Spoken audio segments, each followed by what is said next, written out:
There's three quotes from this mental health support service here in Canberra, Australia, that I would like to share with you, and I will be connecting and relating with to you back and forth. The quotes Perfect. are: don't let small problems become big ones.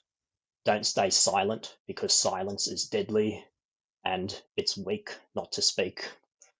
This is I from the like Mental those. Health Institute here in Canberra, which provides support for teenagers and young adolescent adults dealing with mental health issues.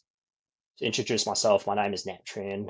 I'm a graphic designer, a health entrepreneur, a rugby fanatic, and a health journeyman. It may sound like an interesting lifestyle, but during one time in my life, I went through a really rough patch, understanding mental health issues, trauma, discrimination, abuse, depression, anxiety. The list just about goes on. Goes It on. happened to me when I was 12 years old in primary school. I was in a class that required special needs. Some students required learning assistance, while some had difficulties with social and people skill.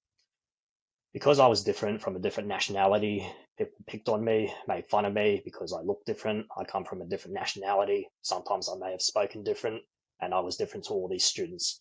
I had various things: racism, people bullying me, people name calling me, making fun of me of how I talk or what I am. And I start to understand what it's like to be bullied and have different slurs, offenses, or even abuse taken and given towards me. 2 years later, when I was 14 years old, I further understood what it was like to be lonely and isolated. The school that I used to go to, I had a relationship issue with a student, and from there, I had no friends at one point in life. Usually at lunchtime in the quadrangle, I'd just be sitting by myself in the quadrangle all by myself. One day, I remember these students, for some strange reason, just went up to me and tried to make fun of me, and I retaliated by pushing them back. And moments later, I had further physical encounters, and these students decided to grab more further students, made a couple of racist comments on me, and a couple of months later, in fact, years later, they kept continuing acting like this. And now I understood where my mental health went, and it started to go downhill. 2 years later, when I was 16 years old, I started to develop a massive hobby and passion for rugby, which is a sport. There was this one moment in time where my life just hit a whole new low. During this period when I grew up, 2011 saw the rise of social media. Social media was very fortunate to be a wonderful tool to connect with each other, share accomplishments, tell stories. But sadly, with social media, there was also a really dark side of social media. There could be bullying, abuse, copyright, harassment, making fun of others, making offensive comments, unethical decisions. And for me, well, I was on the receiving end of this dark side of social media. When I was 16 years old, in year 10, 2011, we won a rugby grand final. And when we had our team photo celebrating, I looked so dumb and looked like an absolute idiot. Students in the year group above me decided to share this on social media, and this image of me basically went on to become viral, spreading across the entire year group. Over the next 12 months, when I was 17 years old, my life just became an absolute misery. I was going through depression, going through anxiety. I hit low. My identity was just lost and gone. I couldn't be who I was anymore.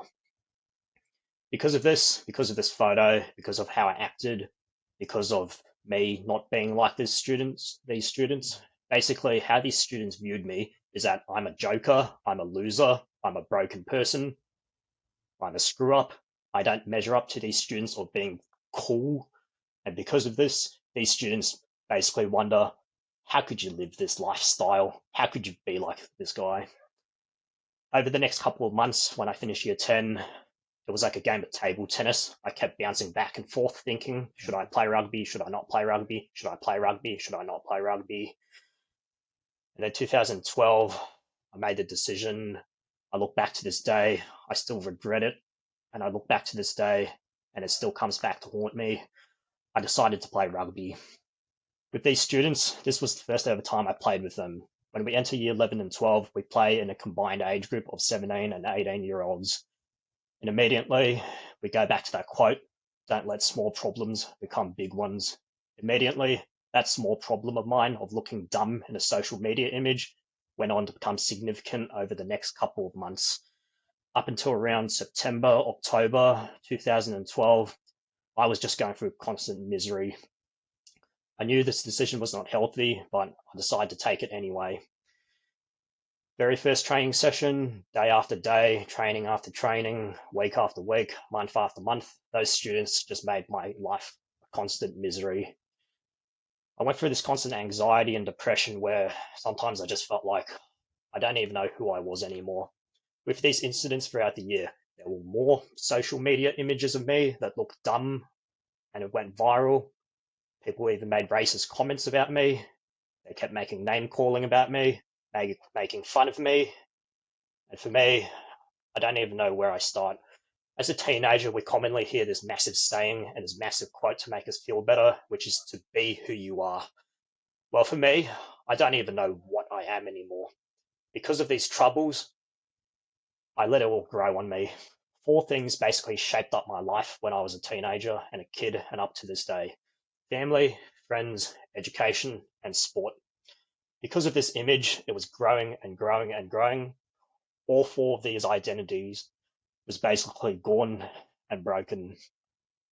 Because of that incident and all of these incidents in 2012, I was so critical, I decided to take all of these insults, all of these offenses, and all of these dramas. I decided to take it personally. And because of this, I was just going through constant misery in 2012 when I was 17 years old. Because after all, these insults, these bullies were giving to me, it's just a constant reminder that I'm a joker, I'm a loser, I'm a broken person, I'm a screw up, and I don't measure up to these cool guy personas. Over the next couple of months, I just went through constant depression. Go back to those four areas, it all broke down and occurred because of this social media image. Go back to those four areas. Family. For me, what did I do when I was depressed? I faked my life. I faked my identity. I faked my personality. And I faked who I am. We go back to family. Sometimes I acted the same around my family. I go home after school, go to a family occasion. I may look the same, but I actually don't feel the same. I remember that year I had various special occasions I went to. Two 18th birthday parties of family members. I couldn't even celebrate or even congratulate the family members for the milestone of adulthood. And because of these troubles, that is just how low I was. Yeah. Two weddings. The first wedding I went to, dressed up nicely, had a family photo. I had to fake a smile because I wasn't actually happy because of how low I was. That smile wasn't even real. The next wedding I went to, I remember I had this embarrassing haircut. I had this weird suit and tie I was wearing. Because of how low and depressed I was, how empty I was inside, I didn't even care a single bit about how I looked.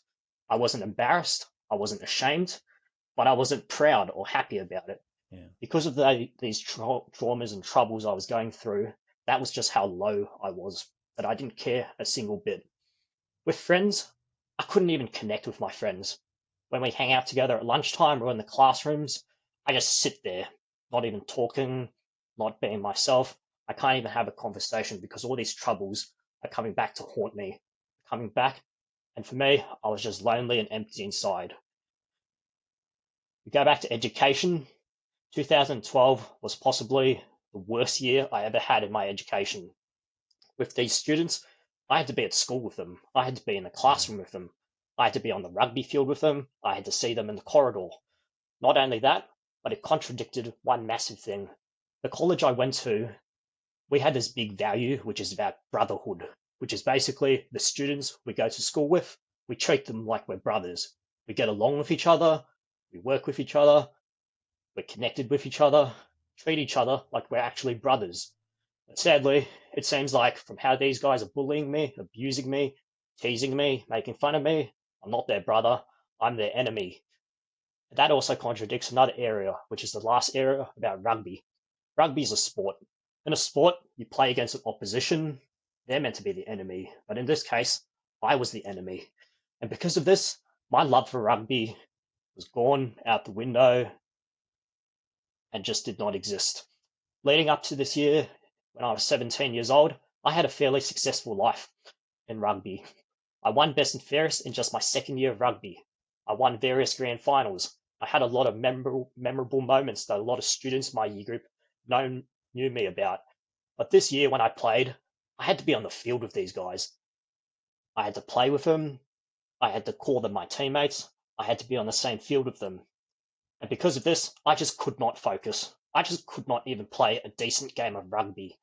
Because from how I played, it looks like I don't even know how to play rugby. I don't even know the rules of rugby. Or it seems like I've never even watched a game of rugby or even touched a rugby ball. Because of these troubles, that's how low my life was at one point. In 2012 for rugby, this was the worst season I ever played a rugby game because of these troubles. Yeah. I went through all these unhealthy habits. These students, they're doing all these social media images about me, these viral images, name calling me, making fun of me behind my back. I kept acting like I don't know anything about it. I kept pretending like it never occurred. But sometimes I even act like it never happened in the first place. But sadly, it did not work. These students pass by me in the corridor, they're making name calling me, and I act like I don't know what they're on about.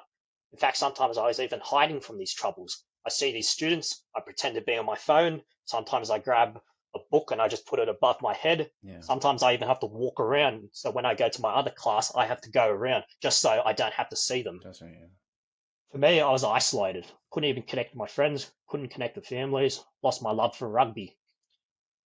And then when we go to my normal life at home, this is where those emotions, personality, my identity basically came out.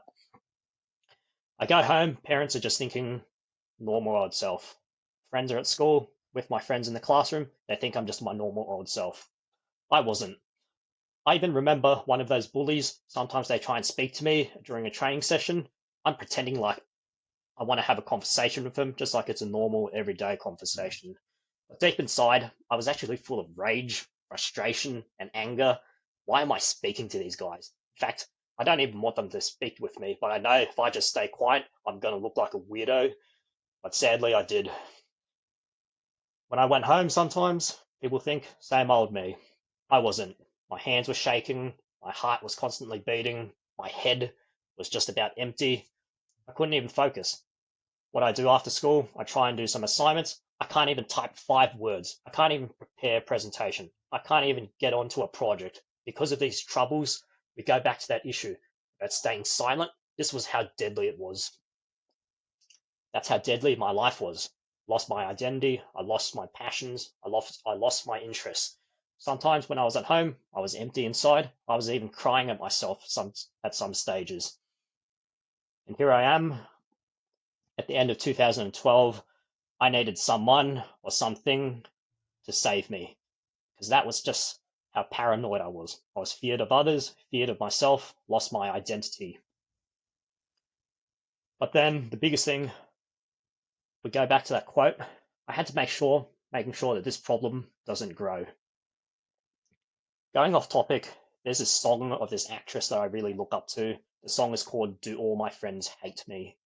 It has this really powerful and relatable message, which is about a teenage girl dealing with isolation, going through anxiety, depression, emotional issues. Yeah.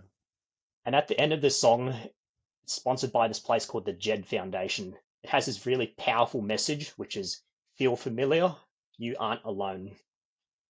Leading up to these incidents in 2012, not a single person knew about what I was going through. Not a single person knew about this image. Not a single person even knew what my life, my personality, what my real life, what my real emotions was actually like. Until this one day, which saved my life. Go back to that quote. It's weak not to speak. You can clearly tell these last 10 minutes I've been speaking, that's how Yeah. weak I was. This one conversation I had with my friend changed my life. This company, Men's Link, their their motive is to speak to a friend, speak to a counselor, speak to a mate, a family member, a coach, list goes on, to gain support. And this conversation changed my life. One day, those bullies, they were in the middle of the oval. I told my friend, can we just walk around these guys? go further and further away from these guys because I know the second these guys see me, they're going to bully me, they're going to do name calling, they're going to make fun of me. And immediately, this changed my life. My friend telling me, ignore them. And it connects so well because, after all, it does feel familiar. While my friend was not getting bullied, at least he agreed with me. What these guys are doing is toxic. Because you look at what all these students are doing: abusing social media, bullying others, making fun of others, being egotistic and think that they're more important and bigger than others, forcing someone to go into depression, forcing someone to go into anxiety, forcing someone to hit a whole new low, forcing someone to lose their identity. They think it's great, but it clearly is not. My friend telling me, ignore it. They're brats, they're antisocial, and especially, they're toxic. I brought up the social media image. My friend even telling me, try and report it. Sadly, it did not work. But the biggest thing I got out of that 30-second conversation, he related, knowing that what these guys are doing is wrong. Not only that, immediately it improved my self-esteem. It improved my life, it improved my mental health, and especially improved who I am. Because after all, I realized one thing. These guys, they're 18-year-olds, they're in year 12, they're about to graduate high school. Just a couple of months, I just have to wait. I don't have to see these guys anymore. They're not going to be in my life anymore. I won't be at school with them anymore. I don't have to see them in the corridor anymore. I don't have to be in the classroom with them anymore. I don't have to play rugby with them anymore. And especially, they're not in my life anymore. Now that my life was back together, I was just so over it. A massive commonality I see in the world of mental health is that, sadly, the world is not perfect. We're not going to have a world that's going to be full of rainbows, full of happy puppies, full of pretty ponies, and a garden full of roses and pretty flowers. People will choose to carry on and behave like this. People's egos will control them. People will be arrogant and self-centered. They think they're the most important human being in the world, don't care about others, lack the empathy to see what others are going through. Some people choose to take it out on others. Some choose to abuse others, bully others, harass others when they don't realize they're doing no good to themselves and others at the same time. Because after all, I can't forgive these students for what they did. But the biggest thing I can do, going back to that world of mental health, I can't control their life. I can't tell them what to do. I can't tell them to be my friend. I can't tell them to take it off social media. I can't tell them to give me an apology. I can't tell them to stop acting like this. But the main thing is to make sure to let these students that they're not a part of my life anymore. But the main thing is to making sure by not being a part of my life is not to mess with my life. Because now when I think about it, now my mental well-being has been restored after that conversation. I start to think about it. These guys trying to bring me down, they're toxic, they're unacceptable, and they're not needed in my life. And you think about it, these 14 minutes I've been speaking to you about what I've been going through, all of this came from a social media image of me looking dumb, going viral. We go back to that quote, look how one small issue turned it into that. Yeah. And from there, it brought my life back together. I went to another wedding, and yes, it was a big year for weddings in 2012. The wedding that I went to, my cousin, her husband, had a surprise video which amused, entertained everybody. And at that wedding, that wonderful moment, I was laughing, cheering, happy. It was actually real. Not only that, but I could even celebrate the wedding because that's how much my mental health restored and got me back to where I was. End of year for Christmas, catching up with siblings, catching up with other family members, connecting, it was real because that's where my identity finally was restored. Go back to those 4 areas. I already spoke about family. With friends, same deal. One thing I forgot to mention, that year I had that incident, we had our year 10 formal or dance, wherever you call it, or ball, which is to celebrate high school from year 7 to year 10. I didn't attend because of this trouble. That's how low I was. One of my friends thought I was just being shy and socially awkward, but it was actually because of these troubles. My brain was just that empty. Year 12, I finally connected with my friends. I could even have a conversation with them. I could even speak to them. I could even connect with them. Year 12, when I graduated, I could even attend my formal because my brain was finally no longer empty. We go back to education. I may not have been an education genius or academic brains, but at least one positive sign. Because all of these troubles are out of my mind, I could finally focus on school. I consistently performed my assignments. I could even have decent school grades. I even didn't fail an assignment for the first time because these troubles are finally out of my head. Yeah. And then finally, rugby changed my life. Year 12, 2013, rugby was the greatest fun I had in my whole entire life. 12 months ago, I hated rugby, I hated my teammates, I hated my achievements, and I hated my life. Then in year 12, I went on to become one of the highest achieving players out of the entire school. And all of that was because of overcoming these issues, making sure that my mental health is finally restored. But just when I thought my life was back together, next couple of years, my mental health was restored, graduated high school, had a successful year in rugby, got into university. I hit yet another roadblock. I was 20 years old. I managed to land my first pocket money job when I was at university. Deeply enjoyed it. Made good friends, made good connections, excellent workplace culture, connected, get along with each other, caring for each other. But then there's one area hit a roadblock. Our manager resigned and started his own business, but then a new manager took in charge, and immediately for the next 3 years, this workplace became a toxic workplace environment. Because of this management, everything deteriorated. To begin, basically, this manager, his vision for a workplace is that he wants every single staff member to be his perfect little robot. We have to be perfect. We can't have breaks. We can't mingle, even if it's just a 5-second conversation. We can't even talk about personal lives. We can't even do anything outside. The only thing he wants us to do is to be tireless and constantly work. When you think about it, we do more than just work, don't we? We have friends, we have family, we have education, we have hobbies, the list goes on. This guy didn't believe in this. He even lacked the empathy to even realize what people are like. He can't see the world from another person's perspective. Not only that, he had absolutely workplace prejudice amongst everybody. For instance, in this workplace, every single female staff member, he was rude and disrespectful to every single staff member. Every single staff member who worked here, our enthusiasm just dropped to the center of the earth, all because of this. And what was worse, he's a senior staff member, a manager, a leader. He was supposed to be solving all of this, but instead, he caused it. And sadly for me, I was the number one victim of this toxic workplace.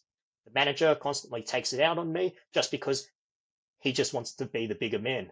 He just wants me to feel bad. Everything I do, I graduated from university, got a job, I helped a customer, I stopped committing some small minor habits. No matter what I do, he just continues giving me grief. Because sometimes his ego, and especially the power that he has, got the best of him, taking it out on others. And for me, 3 years, I just kept going through constant misery working in this place. But we go back to that quote, it's weak not to speak. And don't stay silent because silence is deadly. We only filled it up halfway. Every staff member who worked here, we were very fortunate. We had constant gossip about what a terrible job, terrible influence, and terrible operations that this manager is taking. While we all agreed, and the numbers speak for themselves, we can agree he's a toxic manager. But the issue we had was we let him continue being like this. We let him continue abusing others. We let him continue being disrespectful. We continued him being rude. We go back to that quote about speaking up. One conversation could have changed it all. 2019, the manager decided to resign. The boss, who was higher than the manager, was the only person we could go to. The boss found out about so much in this workplace, why our enthusiasm levels are so low, why our work focus is so low, why staff members don't want to be there. The boss found out it was all because of the manager. In this workplace, we even had various staff resignations. Now, it's okay if you leave because of career change, but not leaving because you can't deal with the manager. Vast majority of these resignations happened because of the manager. And the boss saying, why didn't anyone speak up? That's how much it could have been solved. And you look past the staff members, our family members even agree he's a toxic person. is not needed and is clearly not fit to lead any place. Various customers who visit the shop regularly, they refuse to visit the shop. And because of this, sales dropped significantly. The boss found out, why haven't you been here lately? Most of it was because they could not put up and they could not deal with this manager. Yeah. And this is what happens, staying silent. You go back and break that quote, don't stay silent because silence is deadly. We only filled it up halfway. Speaking up to our boss could have solved so much. Could have possibly got him sacked from his job, possibly get him to stop, or even communicate him that he's clearly not doing the right thing.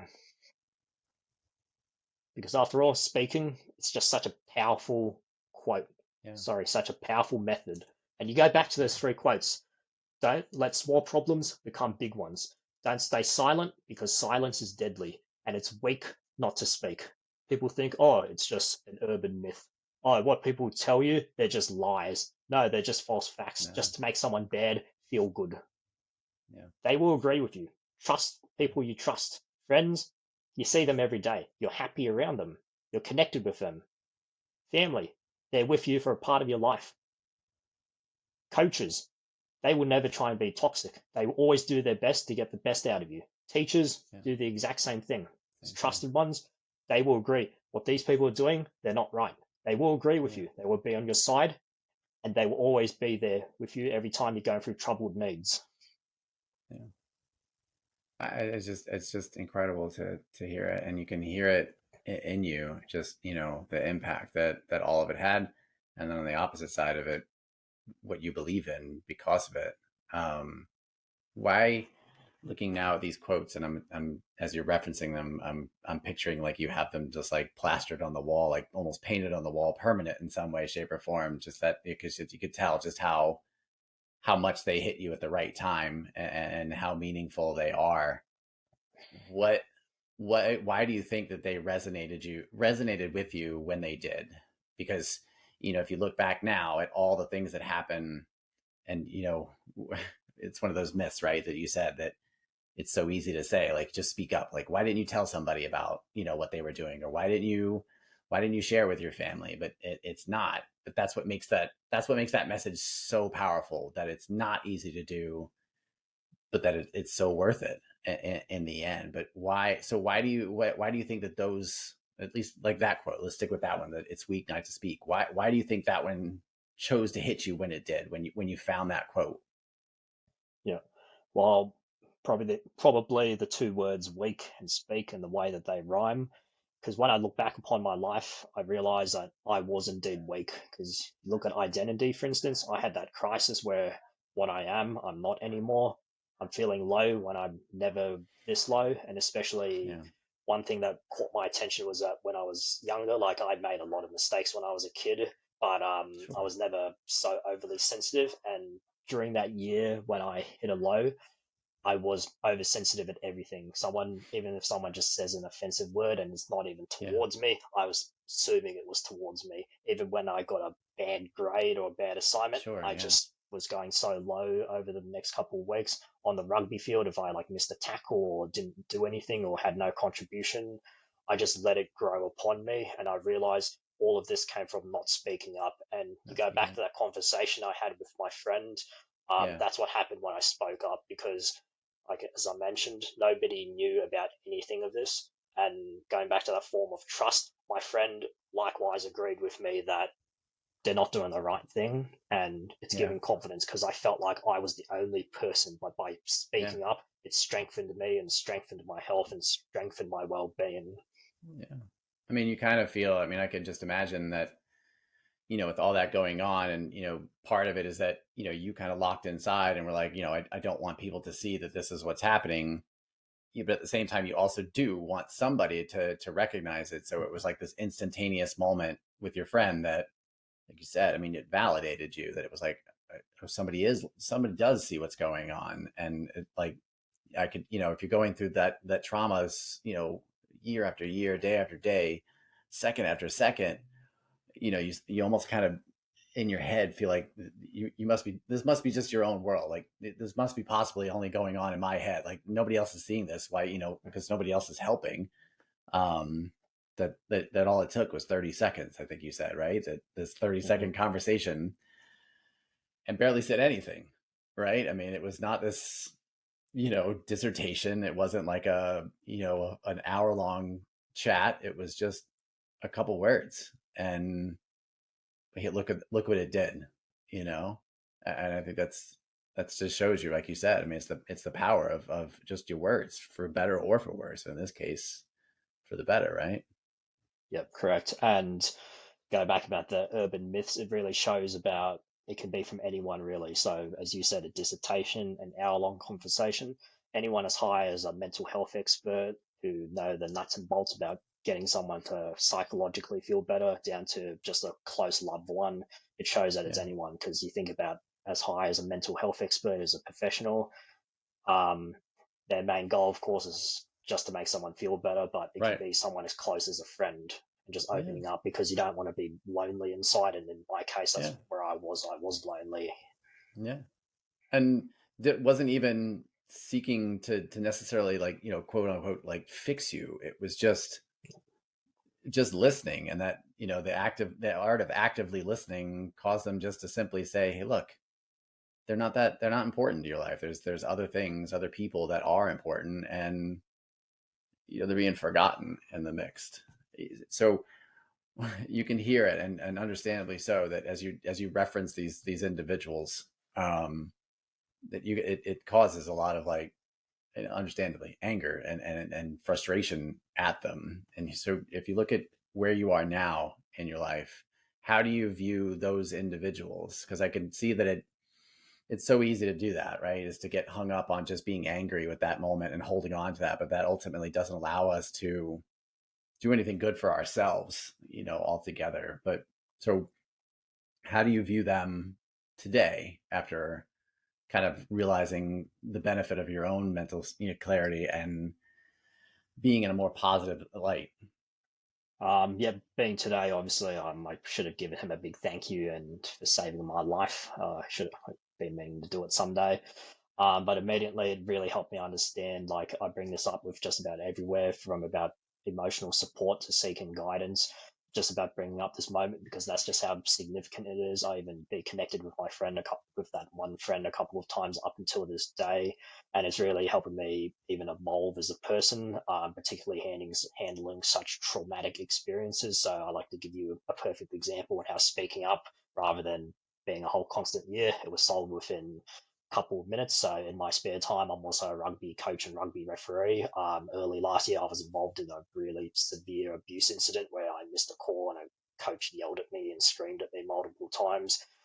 He had to be removed off the field, and after the match, he made a couple of abusive, offensive, threatening gestures to me. But immediately, speaking up just helped me so much. Two guys who witnessed it even just told me straight after the game or during that incident if I'm okay, and tried to support it. After the match, one of the witnesses, who was the opposition coach, even was against the coach because you think about it, all of these people on my side, they didn't care about me making the right or wrong call, but more on the ethical and the emotional Yeah. and social side of things. A couple of weeks later, that exact coach even told me if I was okay after that incident, and said he really was a lunatic and crazy person and is Hmm. clearly not acceptable. And then ultimately, that coach ended up getting banned from rugby because he refused to attend a judiciary hearing.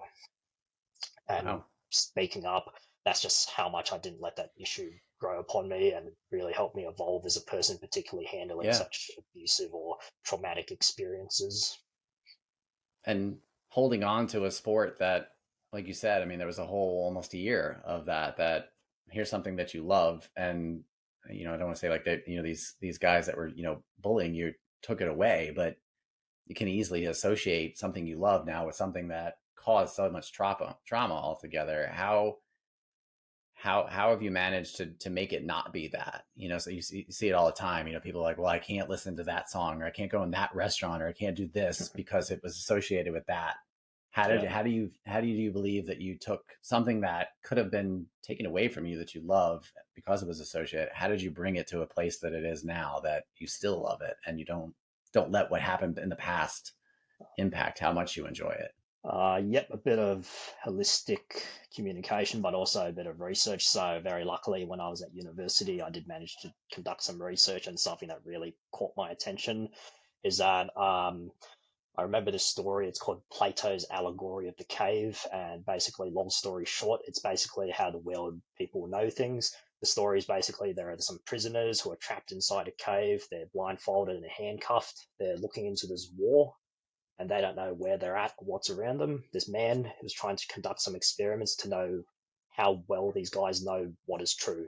He lights a campfire behind them. He waves a couple of puppets around of like people or birds, and he just wants to test these guys' knowledge. Open up their blindfold, and they think that, oh, light behind them, that must be the end of the tunnel. Oh, people walking past, there must be a village or something nearby. Oh, there must be birds. When really they're not actually real. And the moral of this story is that people just think they're bigger, better, tougher, mightier than other people when, and especially in the social media aspect, they don't even know basics of what is right and what is wrong.